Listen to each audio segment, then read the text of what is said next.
Agora, quando a gente olha para um outro tipo de competição, e aí agora eu estou falando de uma competição entre espécies diferentes. Aqui, lógico, está citado só o gênero, beleza? Mas se são de gêneros diferentes, obviamente são de espécies diferentes. Então, essa aqui eu posso dizer que é uma competição interespecífica. Beleza? E aí, mais uma vez, como ela é competição, não importa, vai ser negativo para os dois lados, não tem essa história, beleza? Só que aí, essa competição, a gente está falando de espécies diferentes, competindo principalmente aí por uma localidade. Então, ó, tá lendo isso aqui, ó, existe uma pequena sobreposição na distribuição dos adultos. Então, essa região aqui que eu estou marcando em vermelho, ela é uma região que a gente chama, ó, vou botar aqui até o final para você ver realmente que tem sobreposição. Ó, vou marcar aqui para você em verde uma espécie, ó, esses mais escurinhos aqui são de uma espécie, e em amarelo a outra espécie, só para não ficar o vermelho muito fortão, tá? Mas você vê que nessa região aqui você tem uma sobreposição grande entre indivíduos adultos dessas duas espécies. E aí, como que a gente fala sobre competição interespecífica? Olha para mim aqui rapidinho. Sempre que você for falar de competição interespecífica, ou se você não tiver ligado que aquilo é uma competição interespecífica, se liga no que está dizendo sobre sobreposição de nichos ecológicos. Lembra lá no conceito básico de ecologia que a gente aprendeu sobre nicho ecológico, o modo de vida daquele ser vivo, tudo que ele desempenha? Se você tiver sobreposição de nichos ecológicos, você vai ter ali uma competição.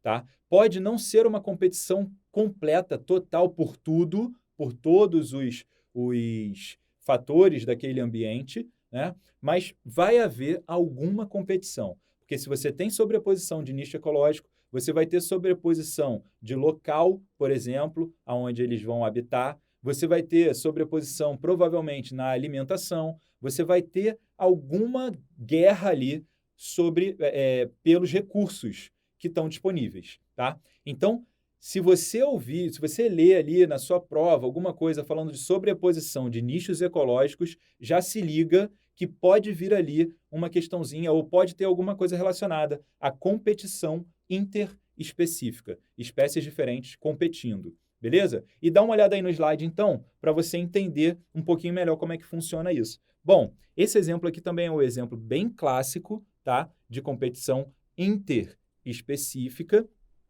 aonde você vai ter o quitálamos aqui, né, que é deixa eu ver se está no vermelhinho, tá? O quitálamos aqui, que é essa craca mais branquinha, ela tem uma resistência maior ao ressecamento. Então, ela consegue ficar aqui, ó, utilizando essa parte da zona ali de entre marés, tá? Que é quando a maré sobe, a maré desce, etc. Então, essa parte aqui dessas cracas mais branquinhas, aqui tálamos, ela consegue ficar do lado de fora. Ela consegue ficar do lado de fora aqui da água sem ressecar tanto quanto a bálanos, que é essa outra aqui, ó, que está mais profundo, tá? Só que existe um meio do caminho ali, que é a zona entre marés, como a gente chama, né? A zona onde a maré baixa e ela fica exposta, a maré sobe, ela fica coberta. E essa região de entre marés, ela é uma zona de sobreposição de nicho ecológico. Então, essas duas espécies, elas vão ficar o tempo inteiro competindo por essa região aqui. Elas vão ficar competindo por essa região aqui. E elas vão estar competindo principalmente ali, né, pela disponibilidade, no caso, da própria água, tá? Da própria manutenção ali do seu hábitat, do seu nicho ecológico de uma forma geral também, alimentação, né, o que elas vão conseguir comer ali, vai ter total sobreposição de nicho ecológico, tá? Tem um monte de informação aí da zona larval e tal, mas o que importa nesse caso são os adultos, beleza? Porque os adultos vão ter essa área aí de sobreposição de nicho ecológico. Então, só lembrando, né, a competição sempre vai ser desarmônica, vai ser menos menos, e nesse caso aí é interespecífica, beleza? Então, vamos para a próxima. Aí a gente começa a falar de parasitismo. Aí dá uma olhadinha para mim aqui. Vamos lá. Lembra que a gente falou de epifitismo, epizoísmo, a gente falou de algumas outras relações que não eram prejudiciais para uma das partes. Eram benéficas para uma das partes e não eram prejudiciais para outra. Eram neutras, beleza? Então, a gente acabou, né, naquele momento ali, antes de entrar na competição, a gente acabou de ver as relações harmônicas. Agora, a gente está entrando no bloco das relações desarmônicas, aonde vai haver o prejuízo a pelo menos uma das partes. A competição a gente viu prejuízo para as duas partes e agora a gente vai ver as outras relações que têm prejuízo para pelo menos uma das partes. E o parasitismo como primeira, para já chegar, né, mostrando aí que essa relação ela é prejudicial, ela é uma relação desarmônica para uma das partes e ela é positiva, benéfica para outra parte. Então dá uma olhada no slide aí para você entender isso. Vamos lá. Então a gente está falando de parasitismo, a gente está falando então de uma relação entre espécies diferentes. Então ela é interespecífica. Beleza, relação interespecífica. Show de bola. Como eu já falei, né, já adiantei, ela vai ser benéfica para uma parte e prejudicial para outra parte. Por que ela vai ser prejudicial para outra parte? Porque o parasita, que é quem vai se dar bem, é o cara que vai ter a parte de benefício, ele vive sobre ou no interior de um hospedeiro, causando-lhe prejuízo. Então, o hospedeiro é o cara que vai se dar mal, beleza? Por se alimentar à sua custa. Então, volta para mim aqui rapidinho. Quando a gente fala em parasitismo, necessariamente o parasita precisa se alimentar de algo que é essencial para a vida do hospedeiro. E isso traz um prejuízo, beleza? Por que eu estou falando isso? Porque existem aquelas outras relações que a gente já viu que um vive sobre o outro, mas não se alimenta à base do outro, não se alimenta do outro, tá? E também tem uma diferenciação com relação à predação. Por quê? Na predação, a gente vai ver mais lá para frente, mas só para você ficar ligado, né? Um vai comer o outro. No parasitismo, o parasita, para ele, não é interessante que o seu hospedeiro morra. Então, ele não vai devorar o hospedeiro. Por mais que aquele hospedeiro esteja infestado de parasita, o parasita vai tentar ao máximo, né? Aí é essa questão da coevolução, o parasita vai tentar ao máximo que esse hospedeiro se mantenha vivo. Então, por mais que cause prejuízo à saúde, à vida do hospedeiro, normalmente não são prejuízos que levam à morte de uma forma rápida. Podem até levar à morte de uma forma lenta durante muito tempo com aqueles hospedeiros, tá? Então, olha para o slide aí de novo para você entender isso. Dá uma olhadinha. Então, o parasita vive sobre ou no interior do hospedeiro, causando-lhe prejuízos por se alimentar às suas custas. E aí, a gente tem aqui, ó, falando que vive sobre ou no interior. Então, a gente tem essa classificação que está logo abaixo aí. Quando eles vivem sobre, né, quando eles são externos, eles são chamados de ectoparasitas. E quando eles são internos, né, quando eles estão dentro do organismo do hospedeiro, eles se chamam endoparasitas. Endo de dentro, ecto de fora. Beleza? Então, aqui, ó, você pode ver um carrapato vivendo ali do lado externo do organismo de um pássaro, tá? Então, esse pássaro é o hospedeiro e o carrapato, no caso, é o parasita, beleza? E como eu falei, o parasita, ele procura manter sempre o hospedeiro vivo. Então, ó, vamos colocar aqui, ó, parasita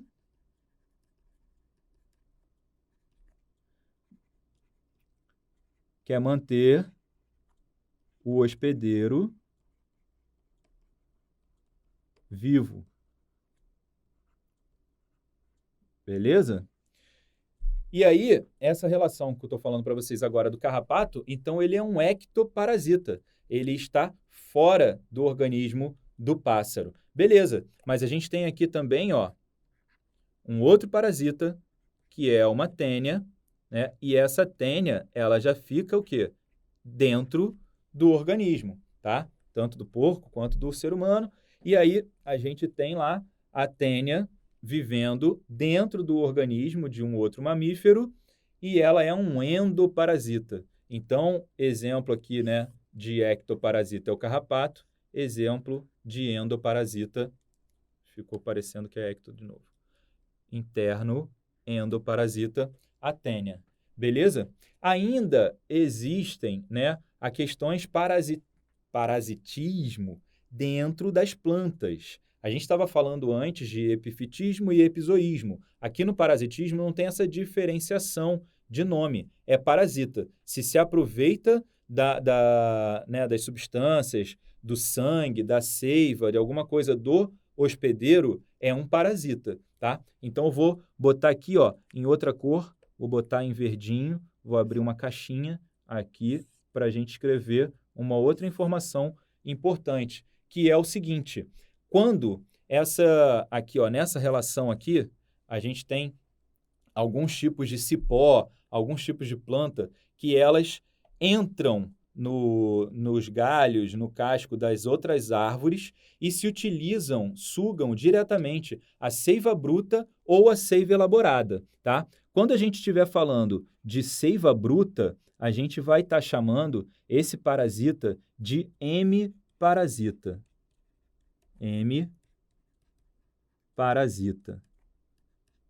Beleza?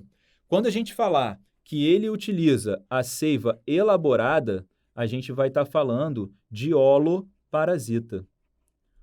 Holoparasita. E por que tem essa diferenciação? Opa, volta.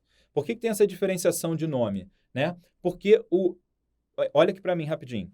O M parasita, esse prefixo M, ele quer dizer meio, metade, mais ou menos, né? Vamos falar assim. Então, o M parasita, ele vai ser uma planta que vai adentrar ali em outra planta e vai se utilizar da seiva bruta. Então, ainda não é o material já metabolizado pela planta, né? Então, ele vai ser hemiparasita, ele vai usar só uma parte, não é já o material completo. Quando a gente fala em holoparasita, holo significa verdadeiro, real, alguma coisa assim, então você vai trabalhar em cima de sugar a seiva elaborada. E a seiva elaborada, a gente já sabe, né? Tem todo o material orgânico que foi produzido por aquela planta que está sendo parasitada, tá? Então, hemiparasita, seiva bruta. Holoparasita, seiva elaborada. Beleza? É interessante, é importante você saber isso,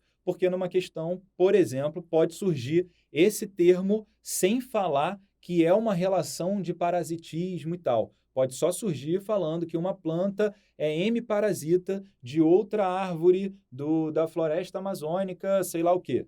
Aí você, opa, peraí. Então, se é hemiparasita, é uma relação ecológica, é um parasitismo, é positivo para o parasita e negativo para o hospedeiro e é interespecífica, entre espécies diferentes. Pronto, você já mapeou tudinho. Pode perguntar o que quiser que tu vai saber responder. Beleza? Então, dá uma olhada aí no slide, vamos dar seguimento. Aí a gente começa a falar de uma outra relação ecológica, que é o canibalismo. E aí, o canibalismo é interessante. Volta aqui para mim rapidinho. Falei para você olhar o slide, mas volta aqui para mim. Vamos lá. O canibalismo é uma relação interessante. Por quê? Quando a gente fala em ser humano, a gente associa logo a uma coisa absurda. Meu Deus do céu, como assim? Vai comer o ser vivo da mesma espécie. Vai comer um organismo da mesma espécie. Isso é algo absurdo. Isso não pode acontecer. Calma. A natureza não é bem assim, né? Existem as suas diferenças e existem vantagens e desvantagens de tudo. Tá? Uma coisa que você também tem que ter na cabeça é que todas essas relações ecológicas, elas têm essa relação de benefício, prejuízo para os organismos que estão ali envolvidos diretamente. Mas, quando a gente olha um pouco mais macro, quando a gente tem uma visão um pouco mais geral, todas essas relações, elas vão ser importantes para a manutenção de várias coisas relacionadas ali a comunidades, a populações daqueles organismos, tá? A gente já viu até lá na aula de dinâmica populacional, onde a predação, a gente vai voltar a esse assunto um pouco mais à frente quando falar de predação, a predação ela ajuda a fazer o controle populacional, né? Então, todas as relações estão sendo analisadas pelo ponto de vista do indivíduo, um indivíduo com o outro. Então, por isso a gente caracteriza de benefício ou prejuízo. Mas, de uma forma geral, com um olhar mais sistêmico, mais abrangente, a gente vê que isso causa o equilíbrio que a gente estava falando antes, beleza? Então vamos lá, vamos continuar falando de canibalismo. Então no ser humano a gente já pensa logo nesse absurdo, comer ou se alimentar de um indivíduo da mesma espécie. Mas na natureza existem algumas vantagens de acontecer isso. Agora sim, dá uma olhada no slide que você vai entender do que eu estou falando, tá? Então, no canibalismo, obviamente, né, para o animal que está sendo comido, a relação não vai ser muito benéfica. Então, para o indivíduo que está sendo comido, ela é prejudicial. Opa, estamos com o verdinho aqui. Vamos botar no vermelhinho, padrão. Padrão 06. Vamos lá. Então, beleza. Mas ela vai ser benéfica, obviamente, né, para o indivíduo que está comendo o outro. Então, ela vai ser positiva, benéfica para um indivíduo. E a gente está falando de mesma espécie. Opa, se a gente está falando de mesma espécie, então nós estamos falando em uma relação intraespecífica. Beleza? Intraespecífica. E aí, como é que funciona, então, esse canibalismo? Né? Um indivíduo mata e come outro da mesma espécie. Simples assim. Ótimo. Mas, Rafael, pô, tá doido, cara. Tu falou que tem alguma vantagem nisso. E tá escrito aí que pode representar uma vantagem reprodutiva. Que doideira é essa, mano? Tá maluco? Vamos lá. Aqui a gente tem uma fêmea de louva-a-Deus. Opa, fêmea de louva-a-Deus. E aqui a gente tinha, coitado, um macho, tá? O que acontece? Volta aqui para mim, vamos lá. Nessa relação de canibalismo, né, essa clássica que aparece em tudo quanto é lugar, o que acontece é que a fêmea e o macho, eles vão lá, eles têm o seu acasalamento, né? Eles têm lá a sua reprodução, e quando finaliza o processo do coito, do acasalamento, a fêmea vai lá, decapita o macho, mata ele e come o macho inteirinho. Cara, como que isso pode ser vantajoso para esse cara? Para ele não é vantajoso.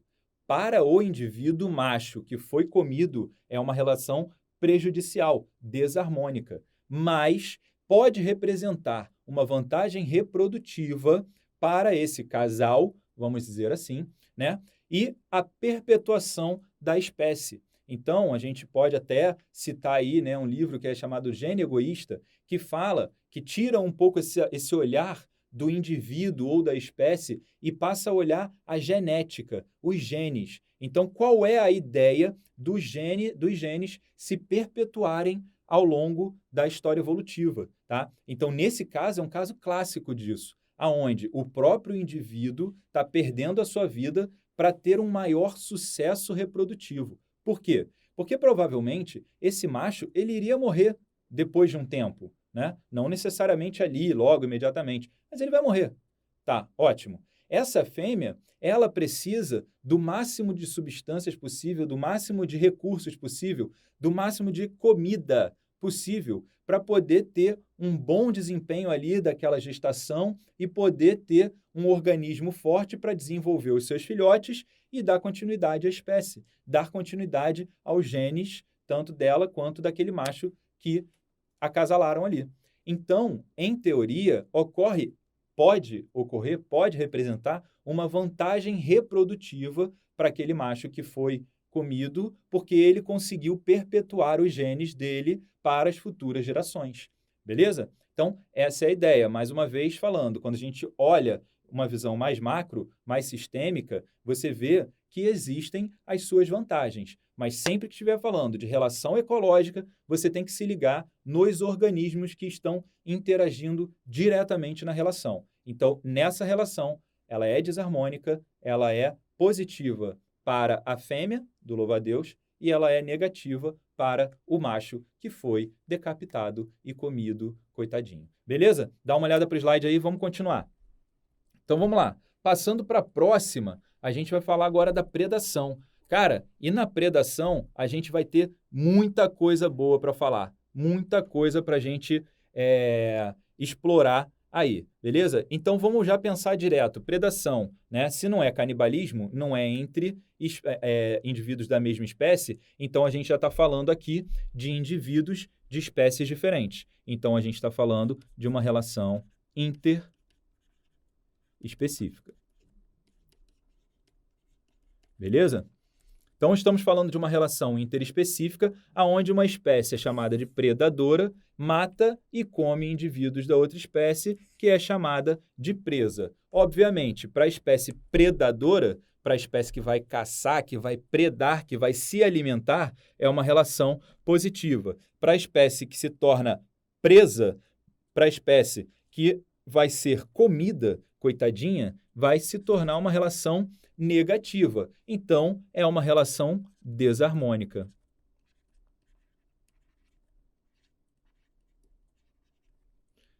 Desarmônica. Beleza?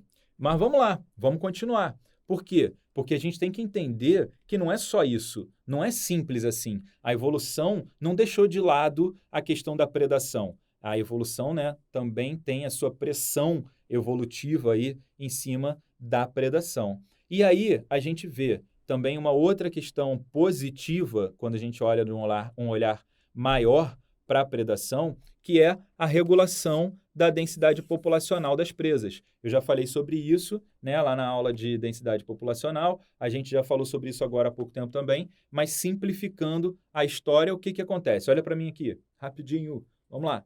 O que, que acontece? Quando o cara é presa, né, ele tem algum predador, então ele vai ter uma diminuição da sua população, naturalmente falando. Mas, se a gente pensar em tirar o predador da história e essa presa não tiver nenhum fator limitante, tiver alimento disponível, essa espécie aqui ela vai começar a se desenvolver, vai começar a crescer, crescer, crescer, crescer. Vai crescer a tal ponto que ela vai esgotar o alimento dela, vai esgotar o recurso que mantinha aquela população em crescimento e ela vai começar a morrer do mesmo jeito. Só que pode acontecer dela esgotar o alimento de tal maneira que esse alimento não tenha como se repor ao longo de um período curto de tempo e a espécie toda naquela localidade morrer de fome, tá? Então, quando você tem a ação de um predador sobre isso, você vai ter o quê? Você vai ter um controle populacional. Porque, normalmente, o que é mais fácil do predador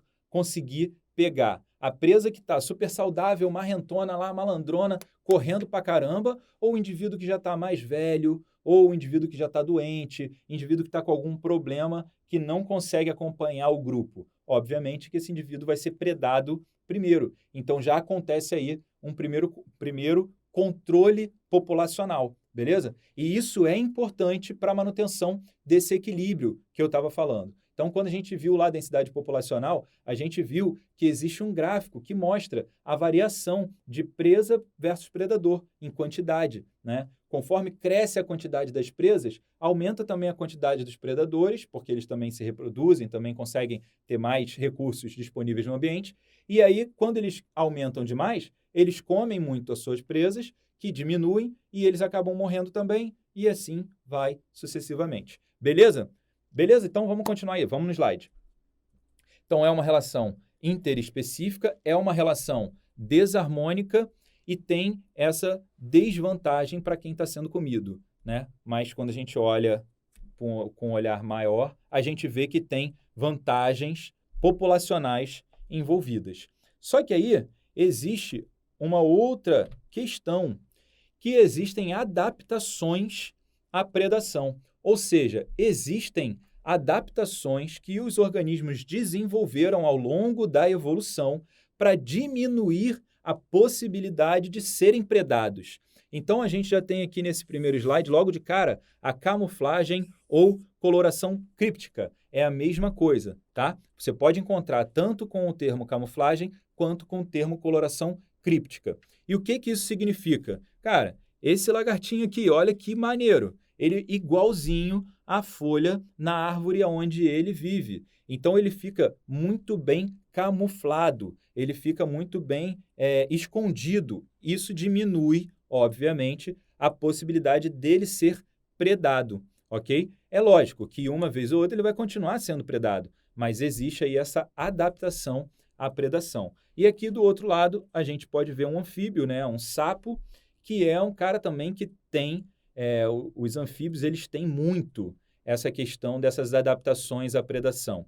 E aí a gente está vendo essa coloração críptica dele também, que ele se confunde muito com o fundo, né? O ambiente no qual ele está inserido, com essa rocha aí. Então ele se confunde muito com isso e fica mais difícil do predador enxergar ele. E ele aqui está de olhinho aberto, tá? Mas tem hora que ele fica de olhinho fechado, malandro, que não dá para ver praticamente nada.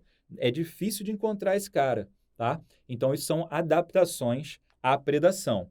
Continuando, a gente tem outras adaptações, né? A gente vai falar aqui ainda de camuflagem e coloração críptica, desculpa, só para você ficar ligado. Quantas corujas você consegue ver nessa imagem?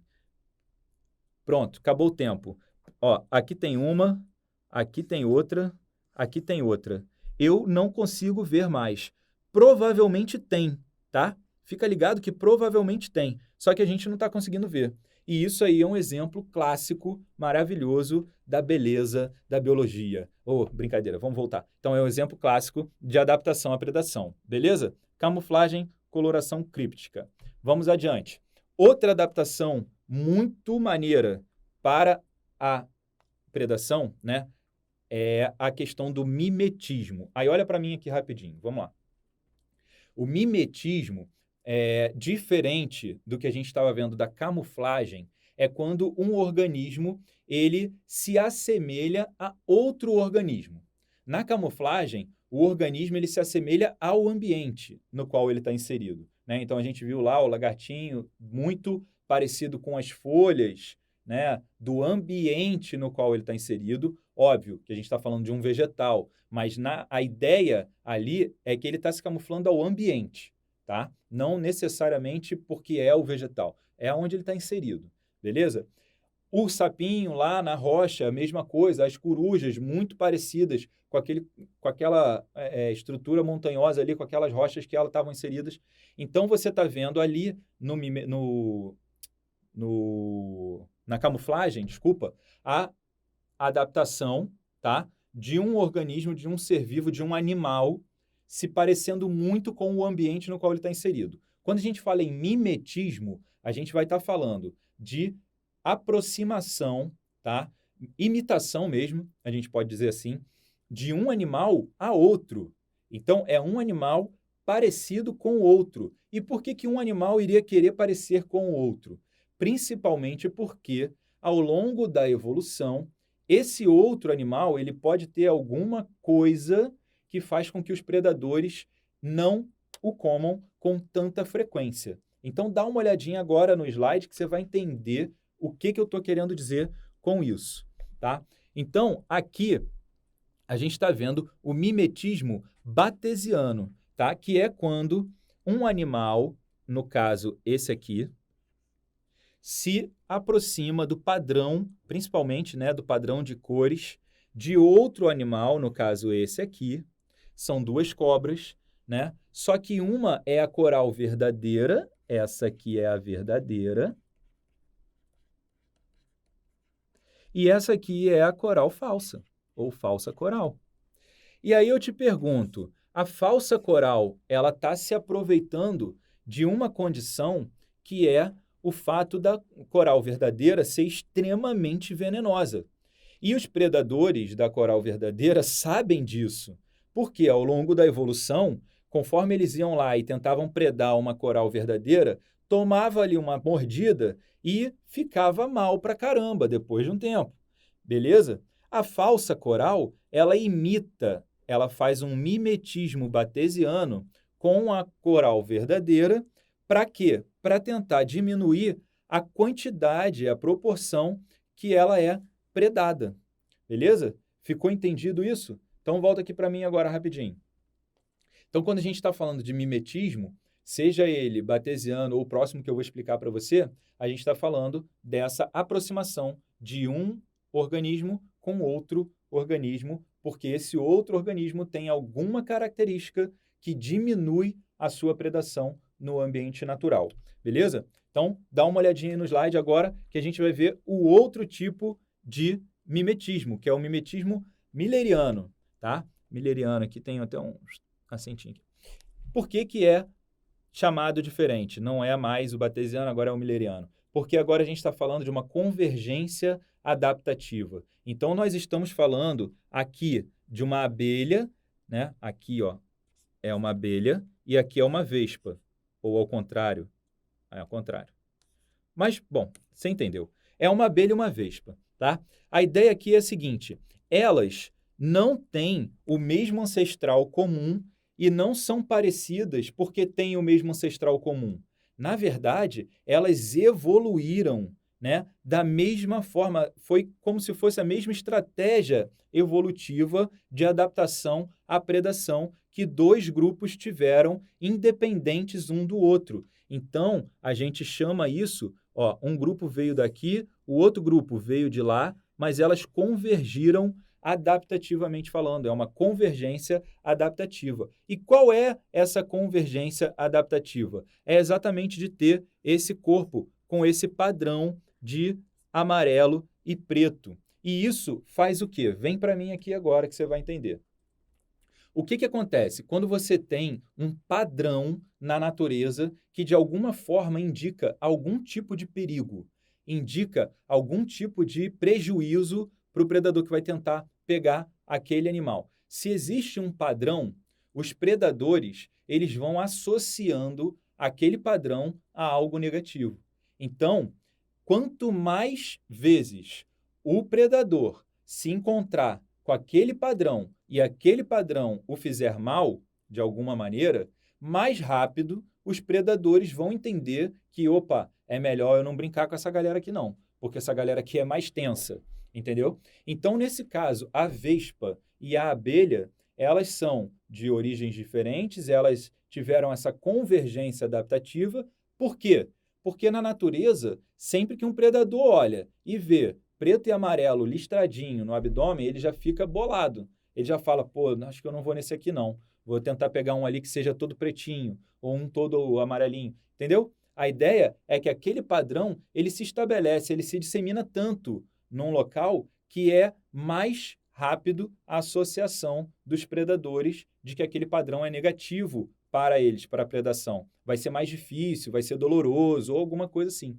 Entendeu? Então, no mimetismo milleriano, essa convergência adaptativa, o intuito não é um imitar o outro, porque um não tem veneno e quer imitar o outro que tem para se parecer e não ser comido. Não, os dois são venenosos, os dois têm ali as suas armas de defesa, mas eles se parecem porque aumenta a quantidade de vezes que o predador vai se deparar com aquilo e vai se dar mal. Então, tanto se ele for tentar comer a vespa, quanto se ele for tentar comer a abelha, ele vai se dar mal. Então, aquilo aumenta a possibilidade desse predador procurar outra presa. Beleza? Essa é a diferença do milleriano para o batesiano. Ok? Então, dá uma olhadinha aí no slide para a gente continuar. E aí a gente tem outras adaptações à predação, né? Que já aconteceram ali atrás, tá? Que é essa questão da coloração aposemática, ou seja, uma coloração que indica perigo. Então, a gente vê ali, por exemplo, aquele padrão da cobra coral, tem aquele vermelho bem forte, né? As abelhas também. Normalmente, quando se tem amarelo e vermelho muito forte no ser vivo, no ambiente natural, é porque ele traz algum prejuízo, cara. É porque ele tem algum veneno, é porque ele não é tranquilo, tá? Então, essa adaptação à predação é chamada de coloração aposemática. Ela indica perigo. Por exemplo, esse anfíbiozinho aqui, tá? o que que acontece? Ele tem essa coloração, a gente acha lindo, né? Caraca, que bicho bonito, cara. Pô, não sei o quê. Só que aí o predador, ele não vê dessa forma. Ele olha para esse bichinho aqui, ele fala: "Nossa, que bicho colorido". Cara, por que que ele é tão colorido assim? Porque ele tem perigo, tá? Então, quando o predador morder esse anfíbio, ele vai ser liberado uma quantidade de veneno ali e o predador vai ter um gosto ruim ou ele vai ter realmente uma reação metabólica ali ruim, uma reação alérgica, sei lá, alguma coisa vai acontecer e ele vai provavelmente soltar a presa, tá? Só que aí, por que que existe essa coloração aposemática? Por que que existe esse aposematismo, né? A gente pode até colocar aqui, ó, aposematismo. Por que que existe isso? Porque, vamos pensar, galera, é muito melhor que o predador nem chegue a me morder para saber que eu sou ruim, que eu tenho um gosto ruim, que eu tenho um veneno, que ele pode morrer se ele me morder. É muito mais fácil, muito melhor para mim ele nem chegar a me morder. Pela coloração, ele já me enxerga, já identifica um padrão, uma cor que ele já vê como perigo e ele nem me morde. E aí eu me safo da predação, beleza? E aí, volta aqui para mim rapidinho. Lógico que a gente está vendo as adaptações à predação de uma forma, né, geral. A gente não está entrando na especificidade de cada animalzinho. Mas o que você tem que entender é isso, são os conceitos gerais. Então, o aposematismo, por exemplo, é diferente daquela questão do mimetismo. Por mais que, presta atenção, vamos lá, vamos interligar as coisas, tá? Por mais que a cobra coral verdadeira exiba o aposematismo, ou seja, ela tem uma coloração que já é identificada na natureza como perigo, porque ela tem aquele padrão ali de vermelho com preto e branco, aquilo ali já significa um perigo, tá? Porque ela é realmente venenosa. O mimetismo é quando o outro organismo vai e se aproxima daquele padrão, né? Reproduz aquele padrão, mesmo sem ser prejudicial. Aí é o batesiano. E o milleriano é quando a convergência, né, adaptativa acontece para que dois organismos de espécies diferentes tenham o mesmo padrão de coloração aposemática e que fazem ali aquela, em conjunto, diminuem a predação tanto de um quanto do outro. Beleza? Agora, a gente vai olhar os últimos três que a gente vai falar aqui de adaptação à predação. Dá uma olhadinha aí. Então, aqui a gente tem a tanatose. E qual é a tanatose? É esse aqui, ó. É o sapinho ali que está se fingindo de morto, coitado. Isso aí é técnica muito, muito boa, né, de fugir de uma predação. É ele vira de barriguinha para baixo, para cima ali, e já abre as perninhas e fala, tipo, tô morto. Já morri.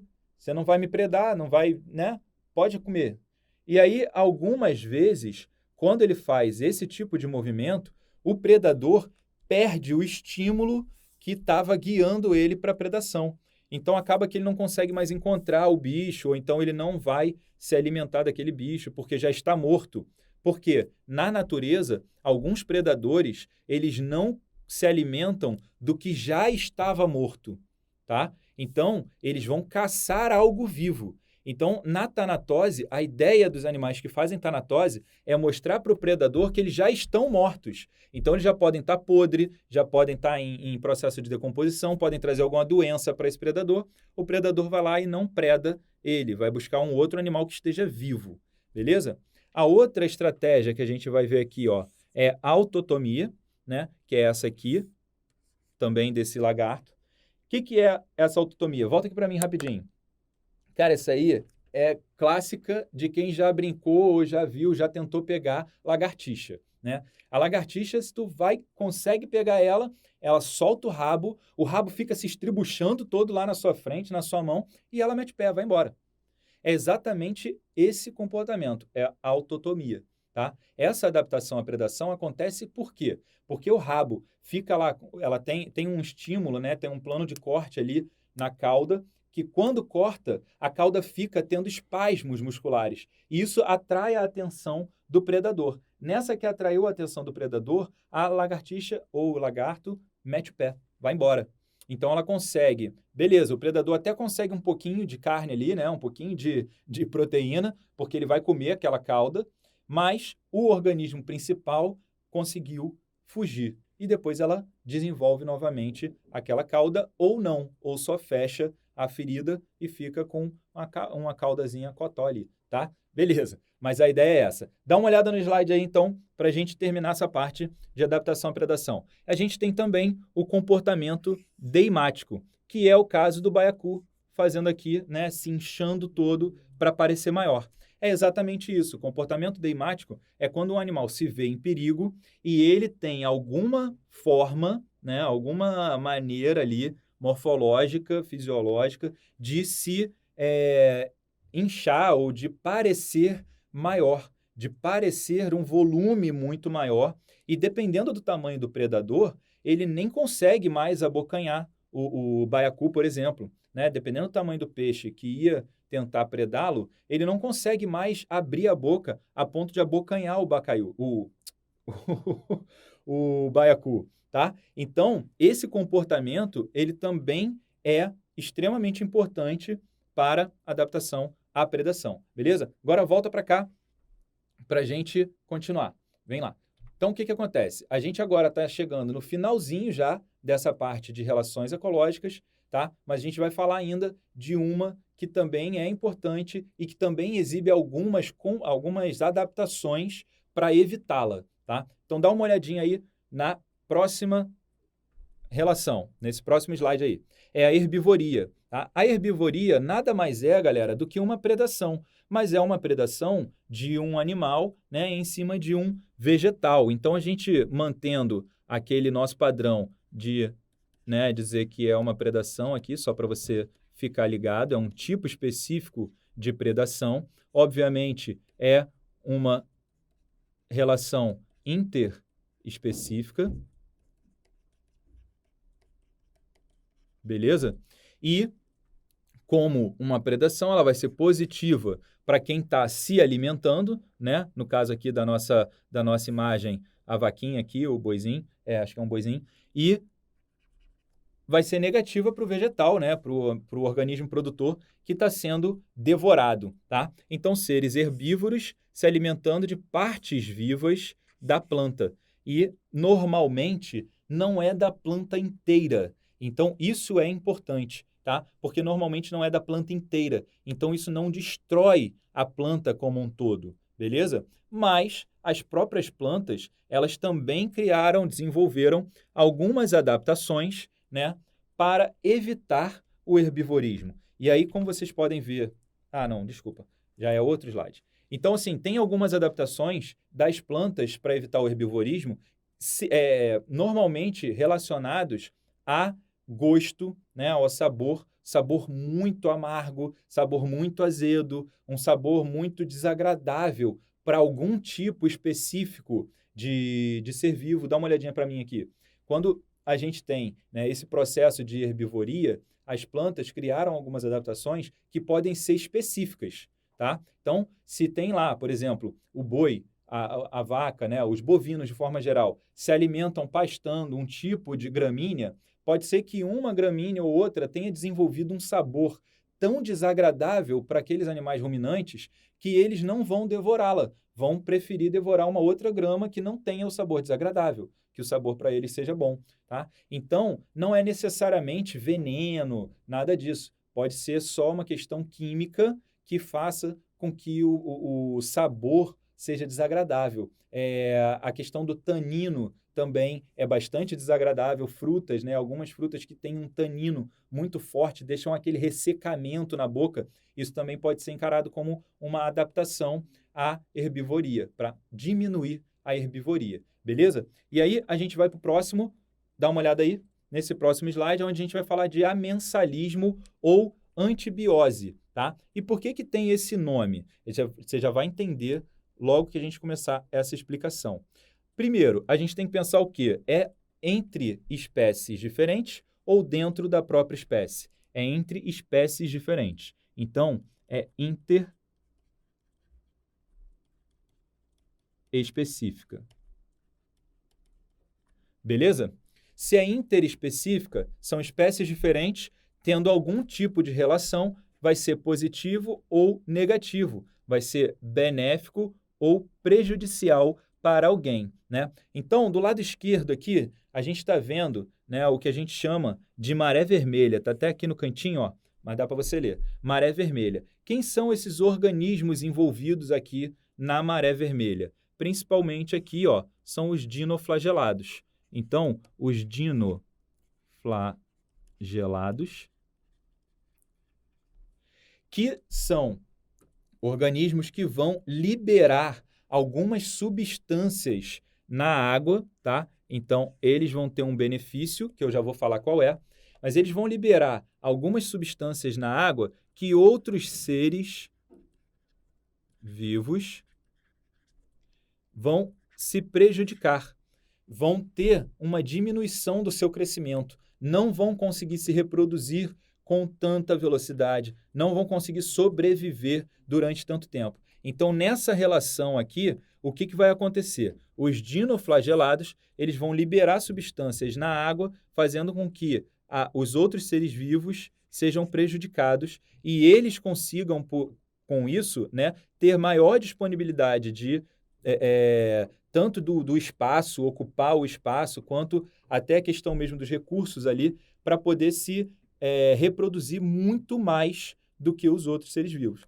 Então, é uma relação que a gente vai ter benefício para um lado e prejuízo para o outro. Aqui do lado direito, a gente está vendo uma placa de Petri, tá? E aqui a gente está vendo um cultivo de bactéria, eu vou marcar aqui em vermelho para você, ó, esse cultivo de bactéria aqui. Então, isso aqui em vermelhinho são bactérias, tá? Beleza. E aqui embaixo, a gente tem um fungo. E esse fungo, no caso, né, é o Penicillium. E aí eu vou botar aqui, ó, fungo. Penicillium. Beleza? E aí olha para mim aqui rapidinho.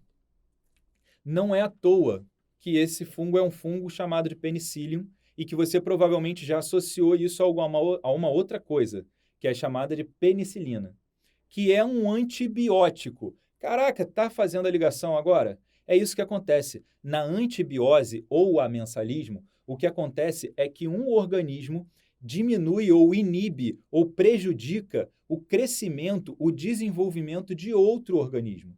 Então, esse caso aqui da placa de Petri é clássico, né, para falar da antibiose, porque foi exatamente da onde foram descobertos os primeiros antibióticos. Anti significa, né, negação, exclusão, e biose de vida. Então, é a diminuição ou exclusão de outra vida, tá? Então, o que acontece nessa placa de Petri? Dá uma olhadinha aí para você entender.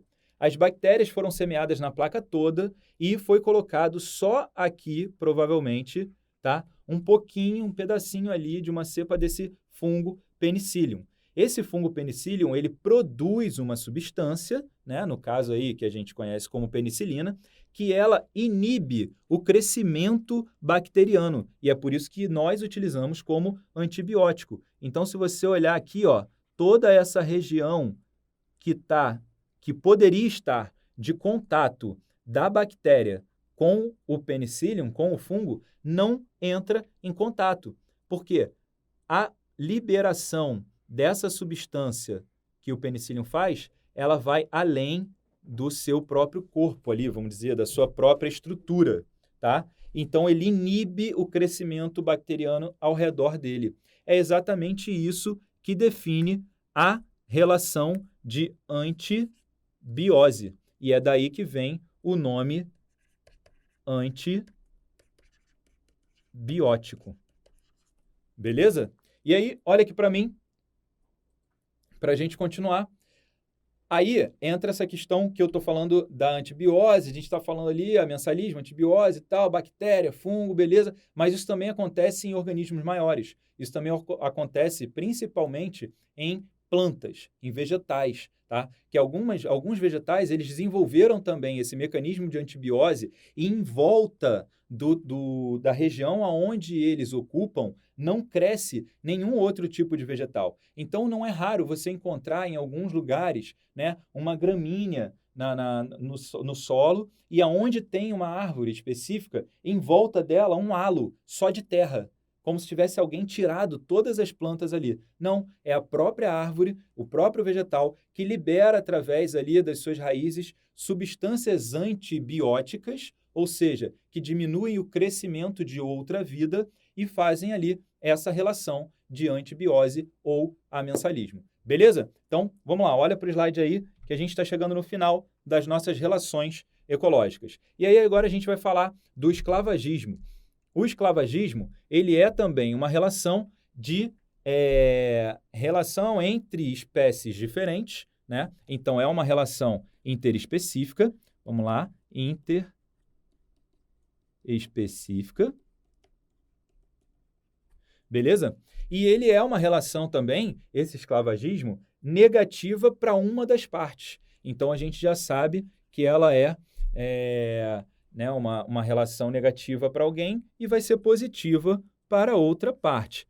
Existem alguns autores, alguns livros, alguns lugares que classificam como positiva para uma parte e neutra para outra, tá? Mas conforme a explicação, você vai entender por que a gente resolveu colocar aí que é mais e menos. Porque o que acontece? Aqui a gente tem uma formiga, que é essa aqui, ó. Isso aqui é uma formiga, tá? E aqui a gente tem um pulgão, que eles convivem lá, né, nas plantas e tal. Só que existe uma característica específica aí. Essa relação entre a formiga e o pulgão, ela acontece da seguinte maneira. A formiga, ela não tem capacidade para entrar no caule ou nas próprias folhas dos vegetais e sugar dali a seiva elaborada, tá? O pulgão, ele já consegue fazer isso, ele consegue sugar nas plantas, nas folhas, a substância orgânica, a seiva que tem ali dentro. Então, as formigas, elas fazem o quê? Elas aprisionam, elas formam um cerco em volta desses pulgões, não deixando com que eles saiam dali daquela região, aprisionando os pulgões e, conforme eles vão se alimentando, eles vão chegando num nível de saturação dessa alimentação que eles começam a defecar também. Então, eles, ao mesmo tempo, estão se alimentando e excluindo ali, exudando o conteúdo do organismo deles. E aí, as formigas vão lá e se aproveitam e começam a utilizar aqueles excretas do pulgão como alimento, tá?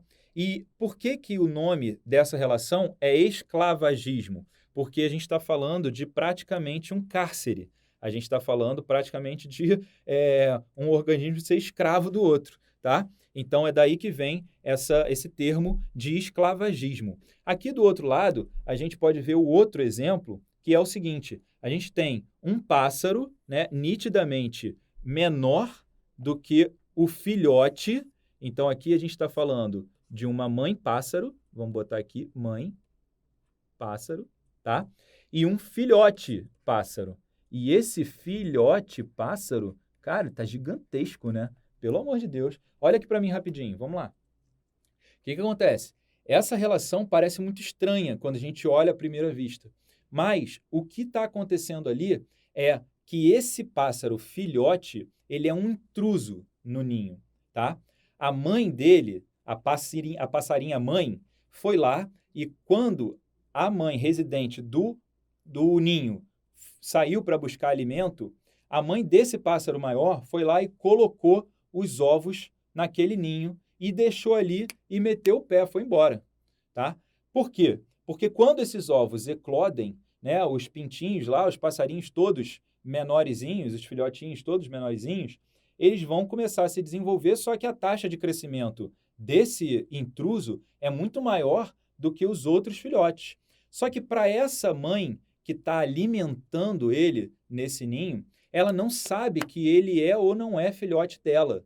Então, ela está sendo escravizada, vamos dizer assim, ela está fazendo um trabalho escravo para esse outro filhote grandão e ele está prejudicando os filhotes dela. Por quê? Porque os pássaros, eles têm um estímulo, um estímulo-chave, que a gente chama, que é quando o filhote faz a abertura do bico, ele tem uma coloração vermelha dentro da boca, ali dentro do bico, que chama a atenção da mãe para que ela deixe ali o alimento. Então, essa mãe, olhando para esse bocão gigantesco aberto, esse bico gigantesco aberto, com aquele estímulo, para ela vai ficar alimentando ali só ele, porque ele está com a boca aberta o tempo todo. Os outros que são menorzinhos, com os biquinhos menores, não são um que estímulo tão forte para ela alimentá-los. Então, normalmente, os menorzinhos até morrem de fome, tá? Por isso que é uma relação de esclavagismo. Beleza, galera? Então, olha só, dá uma olhadinha no slide aí para a gente finalizar essa parte das relações ecológicas, tá? Eu quero que você veja aí o seguinte, a gente está olhando agora para um esquema onde você tem todas as relações, ou pelo menos algumas das relações, que podem ocorrer ao mesmo tempo pensando no rinoceronte, por exemplo. Tá? Então, o rinoceronte sendo o centro das nossas atenções aí, a gente tem, por exemplo, aqui o parasitismo, né, dos carrapatos fazendo parasitismo no rinoceronte, mas ao mesmo tempo a gente tem as búfagas, que são aves, tá? Não é búfala não, hein? É búfaga. Essas búfagas, elas são aves.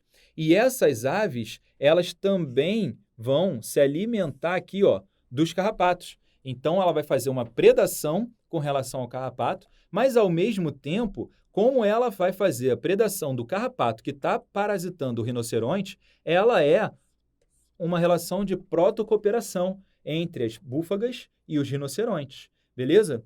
E aí, ao mesmo tempo, o rinoceronte está se deslocando ali, né, nas savanas, ele está se deslocando no mato, e conforme ele vai pisando nesse mato, ele vai levantando alguns insetos.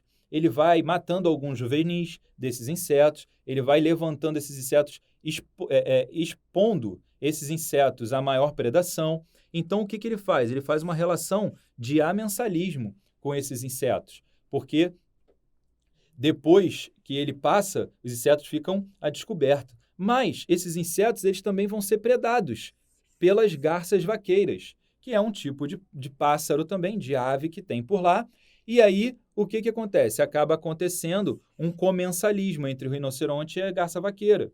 Beleza? Então, esse slide foi exatamente para mostrar para vocês o quão complexo é entender todas as relações ecológicas de uma vez só. Por isso que a gente foi estudando cada uma delas em separado, beleza? Então, olha para mim aqui agora para a gente finalizar. Então, agora a gente acabou com essa parte da matéria de ecologia, que são as relações ecológicas, beleza?